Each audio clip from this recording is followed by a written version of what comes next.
You wake before dawn. The air is still, cool, heavy with the smell of smoke and wool. Outside, a bell tolls, low and slow, calling the town to life. You reach for your tunic and stop, because what you're about to put on isn't your choice. In medieval Europe, the clothes on your back told everyone exactly where you stood. And if you got it wrong, you didn't just look foolish. You broke the law. Sumptuary laws. Laws that dictated the color of your shirt, the length of your cloak, even the buttons you could fasten. They decided what silk merchants could wear versus what peasants must wear. They separated the lord from the laborer with thread and dye. And if you crossed that line, fines, public humiliation, sometimes worse. Today we think of fashion as freedom. Wear what you want, express yourself. But for centuries, getting dressed was an act of obedience. Let me ask you, what happens to a society when even clothing becomes a tool of control?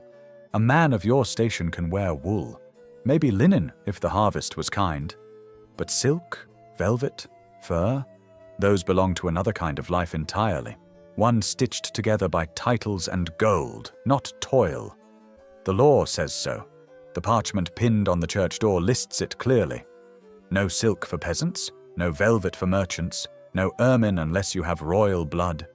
Even the colors are policed. A deep purple cloak could get you fined because purple means power, and power isn't for you. You once saw a man punished for wearing boots with silver buckles. He said he'd bought them from a peddler, didn't know the rule. The magistrate didn't care. They cut the buckles off in front of him, melted them down, and handed him the fine with the words, "Know your place." You remember the look on his face, a mix of shame and anger. But no one said a word. That's how it works here. The law isn't about justice, it's about distance, the invisible walls that separate you from those above. Because in the Middle Ages, the world is built on order.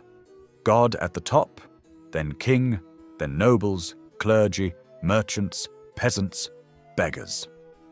Every stitch, every thread, every button is designed to remind you where you stand in that grand design. If you wear above your rank, you threaten the entire hierarchy.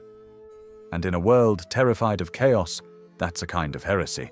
The Lords say the laws keep society balanced. The Church says they keep souls humble. But you know the truth. They keep everyone afraid. Afraid to rise too high. Afraid to seem too proud. Afraid to stand out in a crowd where even color can betray you. You walk through the market square. A gust of wind rattles the flags overhead, each one marked with a noble crest.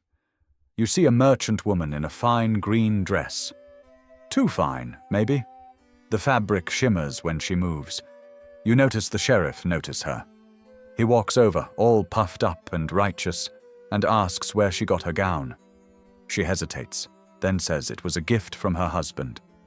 That's enough. A small crowd gathers, whispers rising like smoke. The sheriff declares it unlawful display. The woman bows her head as he takes his knife and cuts a slice from her sleeve, a public mark of shame. You hear the whisper ripple through the market. She should have known better. And maybe she should have. Because this world runs on obedience. Even rebellion comes in quiet forms, a hidden brooch, a forbidden color sewn on the inside of a cuff, a scrap of velvet worn where no one can see. People find ways. They always do.